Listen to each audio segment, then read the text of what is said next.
Bonjour à tous et bienvenue dans une nouvelle vidéo. Aujourd'hui, je vous retrouve pour vous parler d'un sujet sur lequel on pose souvent beaucoup de questions, même en tant que propriétaire. Voilà. Qu'est-ce qui est le mieux pour notre chien? C'est quel harnais ou collier choisir pour notre chien. Il y a plein de choix, il y a plein de formes, il y a plein de choses qu'on dit sur telle marque, sur telle chose.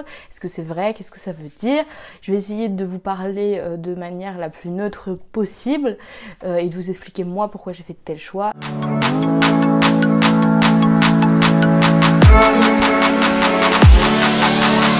La première chose à dire dans cette vidéo et qui je pense est très importante et qu'on entend je pense pas assez souvent sur les groupes de conseils, c'est le harnais ou le collier parfait n'existe pas. Vous pourrez chercher tout ce que vous voulez, il n'y en a pas un qui est parfait, ils ont tous des défauts qui sont tous différents et ils vont être adaptés à des types de chiens et à des types de situations. Que tous les harnais ne servent pas à la même chose. Comme je vous l'ai montré récemment dans la vidéo de Canicross, elle est dans le petit i là. Il y a des harnais adaptés au sport, comme le Canicross notamment. Et il y a des harnais adaptés à la balade. Mais dans la balade, il y a plein de sous-catégories. Et là, ça va plutôt dépendre du tempérament de votre chien, plus que réellement d'autres facteurs. Parce que vous allez me dire qu'est-ce que le tempérament vient foutre là-dedans? C'est tout simple. Si votre chien tire tout le temps, si votre chien a tendance à donner des à-coups mais pas à tirer en permanence, ou si votre chien ne tire pas du tout, vous n'allez pas forcément choisir le même type de harnais parce qu'il y a des choses qui vont être adaptées pour un type et pas du tout pour l'autre. La première chose dont on va parler, c'est le harnais que moi j'ai. Moi, je vous l'ai montré dans notre précédente vidéo que je vous mets dans le petit i. J'ai un harnais Julius K9. Vous le voyez ici. Et ce harnais, il est beaucoup décrié. On en parle beaucoup sur les réseaux, comme quoi il bloquerait les épaules. Pourquoi il bloquerait les épaules? Parce que ça vient pas de nulle part si on dit ça. Parce qu'effectivement, la barre qui passe ici passe au niveau des épaules du chien. Vous allez dire, pourquoi j'ai choisi ce harnais-là s'il bloque les épaules? C'est pas bien. En fait, il bloque les épaules, oui, mais ça va dépendre du comportement du chien et ça va dépendre comment le harnais est réglé et de quelle taille il fait. C'est un harnais qui, à la base, pourquoi ce harnais existe, c'est surtout ça, il faut se poser, les harnais ont souvent une histoire. Ce harnais-là, il a été créé pour une simple et bonne raison, il a été créé pour la police à la base et pour tout ce qui est service d'assistance. Et pourquoi ils ont besoin de ce type de harnais et pas d'un collier ou d'un autre type de harnais finalement? Parce que c'est des harnais qu'on va appeler... alors je sais pas si c'est vraiment le mot approprié, anti-traction, je suis pas sûre, mais c'est des harnais en tout cas qui ont pour but de bloquer le chien dans un mouvement d'excitation. Quand on travaille dans l'armée, dans la police ou dans les services de secours, qu'ils ont des chiens, les chiens sont entraînés donc pour faire ce qu'ils doivent faire et pour faire leur travail, passe par le jeu. Donc les chiens sont extrêmement excités à l'idée de commencer leur travail. Et le but, c'est qu'on puisse contenir la force qu'ils ont. C'est souvent des malinois, des bergers allemands, des chiens qui ont de la puissance. Et donc les policiers, il faut qu'ils soient capables de retenir leur chien, qu'ils n'attaquent pas au mauvais moment. Si le chien commence à courser le voleur alors que c'est pas du tout le bon moment, voilà, il faut qu'ils aient la capacité de tenir leur chien.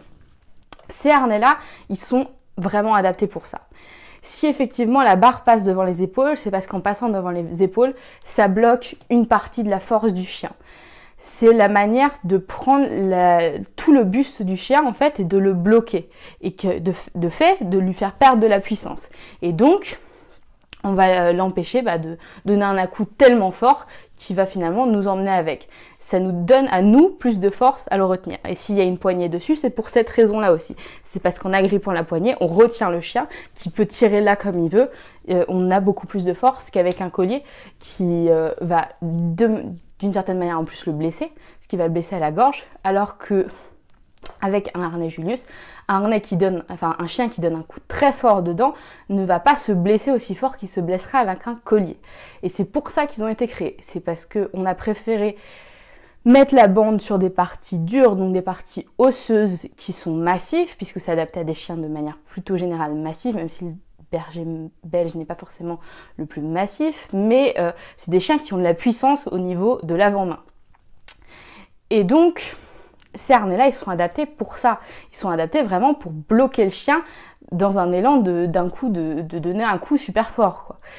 Et en même temps, pour éviter qu'il se blesse à faire ça, parce qu'ils savent qu'ils vont le faire, et donc il va moins se blesser en donnant un coup sur ses épaules qu'en donnant un coup sur sa gorge.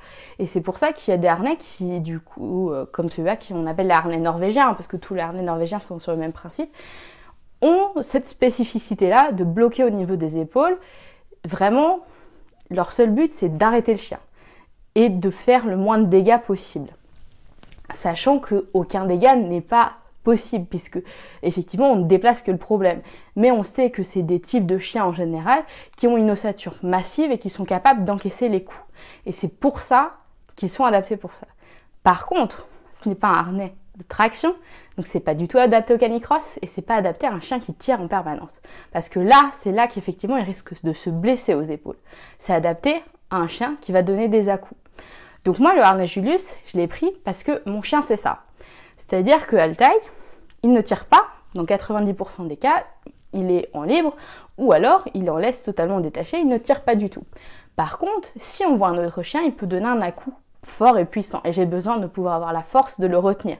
Il est massif, il peut franchement m'envoyer valser s'il veut, donc il faut que je puisse avoir la force de le retenir. Et ce harnais-là, il me sert à ça. Et je sais que c'est de la manière-là où je vais le blesser le moins, alors que si je prends un collier ou un harnais, qu'on va parler un peu plus tard, dit en H, qui donc va prendre une partie du cou, risque de le blesser. Parce que je vais plus être sur des parties osseuses, je vais être sur des parties plus molles, et notamment sur la gorge, et ça peut franchement faire mal si un chien donne un à-coup très fort dessus. Alors que quelque part, un chien qui tire en permanence sur sa gorge, bien sûr il se fait mal, mais il se fera peut-être moins mal que s'il tire en permanence sur ses épaules, où ça va être des lésions plus graves. C'est ça la différence. Donc voilà, le harnais Julius, il est conseillé pour les chiens qui donnent des à-coups, parce qu'il permet de simplement retenir la force du chien. Après, c'est pas adapté à tous les chiens, j'irais certainement pas conseiller des Julius à des chiens qui ont une ossature plutôt frêle, notamment des petits chiens, ou même des chiens type du lévrier. C'est pas forcément des harnais qui vont être adaptés à leur morphologie, parce que voilà, c'est des harnais qui sont adaptés quand même à des morphologies massives. Après, en ce qui concerne les réglages pour le Julius, moi je vous dis, alors c'est pas le harnais parfait, c'est un harnais qui est adapté à certains types de chiens. Sur le site, il vous dit que si vous êtes entre deux tailles, il faut prendre la plus petite. Moi, je vous dirais qu'il faut prendre la plus grande, au contraire, parce que justement, ça va permettre de l'amplitude. C'est des harnais qui ne sont pas faits pour être trop serrés. Moi, je dirais qu'il faut même un point devant, là, ici, pour avoir qui est largement l'espace, au moins une main, et voire un point. Donc Altaï, il a largement cet espace-là, puisque c'est une taille largement grande.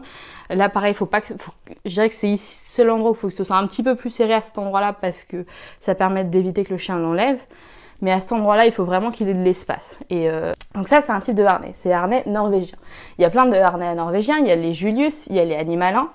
Moi, je préfère les Julius pour une simple bonne raison, c'est que la bande ici est beaucoup plus large.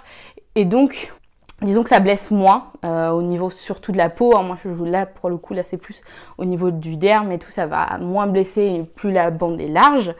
Et adaptée à la taille du chien, bien sûr, hein, parce que voilà, les Animalins, c'est probablement adapté à des chiens de plus petite taille. Pareil ici. C'est un harnais qui est aussi lourd et c'est pour ça qu'il n'est pas forcément conseillé pour des petits chiens ou des chiens à l'ossature frêle. Ça reste un harnais lourd, mais ça le rend confortable. Donc voilà, moi je préfère celui-là à l'Animalin, notamment qu'en plus l'Animalin, ce qu'on lui dit qui est bien en général, c'est le côté la boucle à l'avant.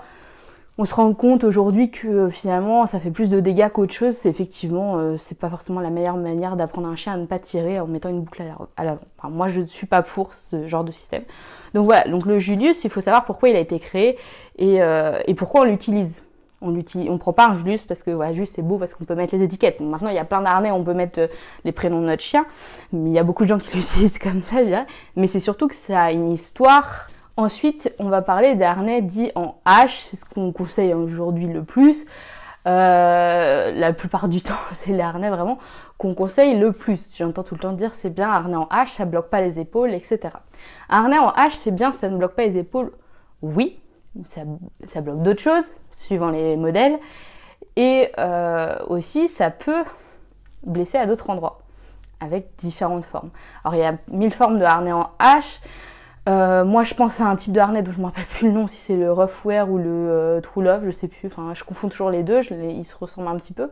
Bref, il y en a un des deux qui, par exemple, moi je ne conseillerais pas du tout à des grands chiens, notamment des bergers australiens qui vont avoir un port de tête plutôt haut, mais conseiller ça à des chiens qui ont un port de tête déjà très bas et qui ont un cou court.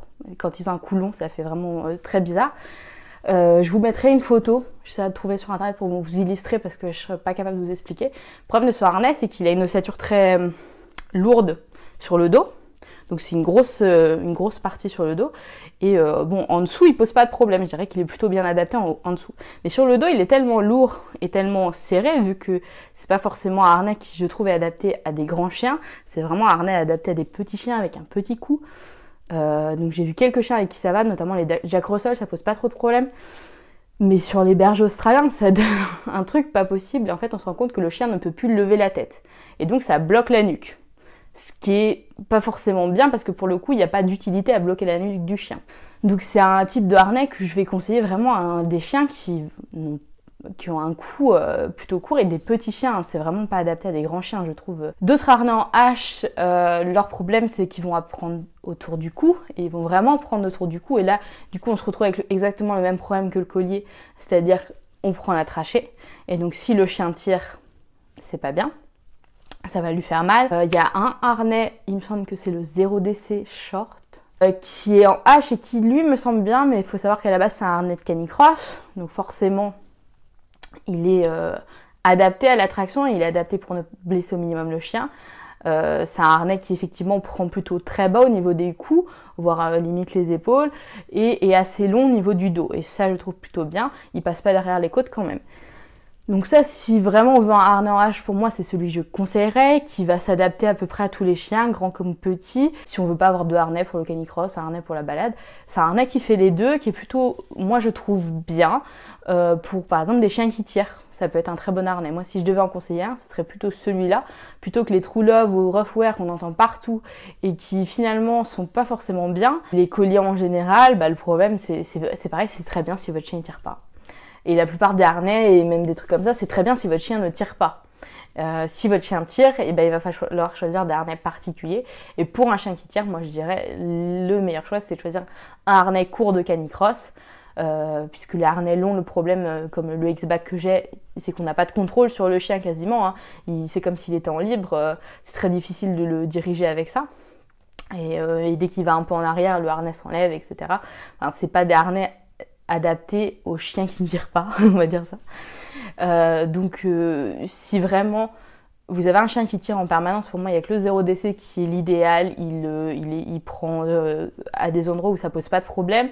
S'il tire en permanence, c'est un harnais de canicross, donc ça reste un harnais qui est totalement adapté, il est validé par la fédération. Il n'y a pas de solution parfaite, moi les seuls que je conseille, c'est comme je vous ai dit, pour conclure, le 0DC pour les chiens qui tirent. Et je vous mettrai les liens du 0DC sur le site Fenrir. Et le Julius Caneuse pour les chiens qui tirent par à-coup. Et pour les chiens qui ne tirent pas du tout, bah, je dirais que vous pouvez choisir ce que vous voulez. C'est génial. S'ils ne tirent pas du tout, qu'ils ne tirent jamais par à-coup, bah, vous pouvez choisir ce que vous voulez. Sauf des harnais qui ne seront pas adaptés à leur morphologie. Si vous avez aimé cette vidéo, n'hésitez pas à la liker, à vous abonner, à la commenter comme d'habitude. Moi je vous fais de gros bisous et je vous dis à très bientôt dans une prochaine vidéo.